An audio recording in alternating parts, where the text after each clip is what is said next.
जंगलातील सेक्स कथा. हॅलो मित्रांनो, जंगलातील सेक्सची मजा एकदम वेगळी आहे. पुरुषांना एखादे सुंदर जंगल मिळाले आणि वरून एक सुंदर आणि जवान स्त्री मिळाली तर सांगायला नको तितका आनंद होत असतो. खाली हिरवी हिरवी वनराई आणि तोंडावर नर्म शेट असले की मजाच मजा अन नशाच नशा असते. जंगलामध्ये अशी पण मस्ती चढू लागत असते. राकेशच्या बरोबर पण असेच काही झाले होते, जे त्याने मला सांगितले होते. आता तुम्ही पण ऐकून घ्या त्याच्या मस्तीची गोष्ट. राकेश उन्हाळ्याच्या सुट्टीमध्ये त्याच्या नानीकडे गेला होता आणि तिथे जवळच जंगल आहे. मग एक दिवस तो जंगलामध्ये फिरता फिरता एकदम दूर निघून गेला होता आणि त्याने पाहिले होते की एक 27 वर्षाची गोऱ्या शरीराची बाई जंगलातील एका नदीवर अंघोळ करत होती. तर तो झाडाच्या मागे लपून बसला होता आणि त्या स्त्रीला अंघोळ करताना पाहू लागला होता.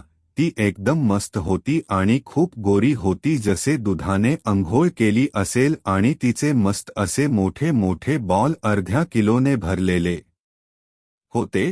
ती एकदम बिनधास्त होऊन अंघोळ करत होती आणि तिला काही माहिती पण नव्हते की कोणीतरी तिच्या मस्त जवानीची मजा घेत आहे. मग राकेशने पाहिले की ती स्त्री तिच्या दोन्ही बॉलवर मस्त मध्ये थंड पाणी टाकून घासत होती आणि मग तिने तिचा पेटीकोट काढून टाकला होता आणि त्याला धुवू लागली होती. मग तिची पाठ राकेशच्या बाजूला होती आणि तेव्हा राकेशने तिची गांड खूप वेळ पाहून घेतली होती. तिची मस्त भरलेली गोरी गांड पाहून राकेशचे मन भरून गेले होते आणि त्याला वाटत होते की हिची गांड मारून टाकू. पण तो गप्प उभा राहिला होता आणि आता त्याचा लंड एकदम उड्या मारत होता.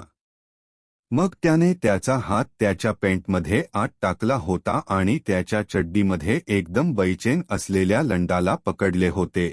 मग ती स्त्री तिचे पाय उघडून बसली होती आणि तिची पुच्ची धुवू लागली होती.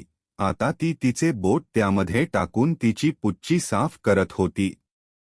मग राकेशला काही पण सहन झाले नाही आणि तो पण लगेच त्या स्त्रीच्या जवळ गेला होता आणि मग तिने जेव्हा त्याचा उघडा लंड पाहिला होता तेव्हा ती एकदम लाजून गेली होती आणि तिच्या दोन्ही हाताने तिचे बॉल लपवू लागली होती. मग राकेश म्हणला की लाजू नकोस माझी राणी, तुला नागडे अंघोळ करताना पाहून माझा लंड तिच्यामध्ये जायला धडपड करतो आहे. मी तुला पैसे देतो, बस मला तुझी पुच्ची आणि गांड मारायला दे. आणि मग त्याने विनंती केली. मग ती स्त्री गरीब होती आणि तिला पण पैसे हवे होते. आणि मग ती पण तयार झाली होती आणि म्हणली की इथे जंगलामध्ये कोण येणार आहे? ये माझ्या राजा आणि माझी बँड वाजवून दे. मग राकेश एकदम जोशमध्ये आला होता आणि पटकन तिच्यावर तुटून पडला होता. मग त्याने स्वतःचे कपडे काढून टाकले होते आणि तिला बाहेर काढून हिरव्या गवतावर टाकून दिले होते आणि मग काय सरळ जंगलामध्ये पोट भरून सेक्स करा. तिथे पाहणारे कोण होते? आता राकेश त्याची जीभ बाहेर काढून तिच्या अंगावरून पडणारे पाणी चाटू लागला होता आणि त्याला ते पाणी एकदम दारूसारखे नशा चढवणारे आहे असे वाटत होते. मग राकेश लप लप करून त्याच्या जिभेने तिचे ओठ, मांडी, तिची पुच्ची आणि तिचे बॉल सर्व काही पाणी चाटून चाटून सुकवत होता. आता त्याने त्या स्त्रीचे गोरे पाय एकदम पसरले होते आणि मग त्यामुळे तिची ती गुलाबी पुच्ची एकदम पसरली होती आणि तिचे भोक पण एकदम मस्त मध्ये दिसू लागले होते.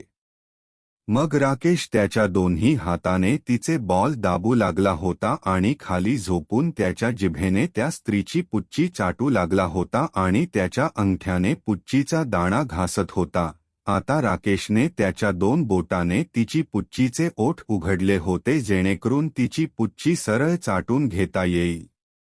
मग राकेशने आतपर्यंत तिची गर्म पुच्ची त्याची जीभ टाकून चाटून दिली होती आणि मग त्याने तिची काळी आणि टाईट असणाऱ्या गांडेकडे त्याचे लक्ष आणले होते आणि त्यामध्ये त्याचे बोट टाकू लागला होता आणि मग त्याने तिची गांड मस्त जीभ टाकून चाटून दिली होती. मग त्याने तिला पोटावर झोपवले होते जेणेकरून तिची गांड उघडी होईल. मग राकेशने त्याच्या लंडावर थूक लावले होते आणि त्याचा लंड एकदम ओला केला होता आणि तिच्या गांडीवर ठेवला होता आणि जोर लावला होता. थोडी मेहनत केली की राकेशला यश मिळाले होते. आता त्याचा लंड तिच्या गर्म गांडीमध्ये एकदम आरामात घुसून गेला होता आणि आता तो तिच्या गांडीमध्ये ठोके मारू लागला होता आणि तिचे बॉल पण दाबत होता आणि त्या स्त्रीचा चेहरा पण एकदम खुश झाला होता आणि आता राकेशला पण आपण स्वर्गामध्ये आहे असे वाटत होते. मग त्याचा 7 इंच लांब रॉड एकदम तिच्या गांडीमध्ये घुसला होता आणि तो एकदम मस्त मस्त झटके मारून तिला ठोकत होता. आता तो झोपला होता आणि त्या बाईलावर ओढून घेतले होते. आता राकेशला त्याचा लंड हलवणे सोपे जात होते आणि ती पण अह अह औ ऐ ई ओ करत होती. मग राकेशने तिला सरळ केले होते आणि तिची पुची फाडून टाकली होती, जेणेकरून त्याचा लंड एकदम आरामात तिच्या पुच्चीमध्ये जाऊ शकेल. आता तिची पुच्ची गोल होऊन एकदम गोड वाटत होती. आता राकेश जेव्हा पण जोराने त्याचा लंड टाकत होता तर कधी बाहेर काढत होता आणि पुच्चीवर घासत होता. मग काही वेळ तिला ठोकले की राकेशने त्याचा लंड जोराने आतमध्ये टाकला होता आणि जोर जोराने लंड हलवू लागला होता. आता सरळ समजले होते की त्याचा लंड आता पाणी काढणार आहे. मग गप गप टक टकचा आवाज पूर्ण जंगलामध्ये फिरू लागला होता आणि मग राकेशने पण पटकन त्या स्त्रीच्या पुच्चीमधून लंड बाहेर काढला होता आणि त्याने तिच्या तोंडावर लंड ठेवून तिची जीभ बाहेर काढायला लावली आणि तिच्या ओठांवर लंड फिरवून त्याचे वीर्य तिच्या जिभेवर टाकू लागला होता. मग राकेशने पाणी काढले. नंतर त्या स्त्रीला 1000 रुपये दिले होते आणि तो त्याच्या घरी आला होता.